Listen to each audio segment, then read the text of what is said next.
So ayun mga bossing, tapos na natin yung itong Neos PD1825 2000 watts sa RMS 8 ohms mga boss. So ang naging issue nito ay cone mga boss. So ito yung kanyang original na cone mga boss. Yan. So ayan mga boss, napunit siya. Yan. Mas makapal at mas matibay mga boss.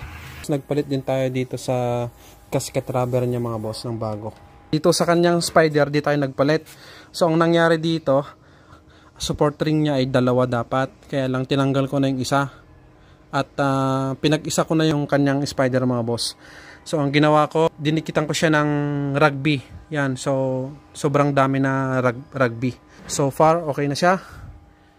Di tayo nagpalit ng voice coil. Yan pa rin yung original niya. Yan, so subukan natin sa 25 Hz mga boss. Ayun o, taas o. Antigas niyan pero lambot pa rin ang niya, bayo niya. Yun o. Wow. So, yan mga boss, napakalinaw yung bayo niya. Yan siya. Linaw oh. Halos wala kang maririnig.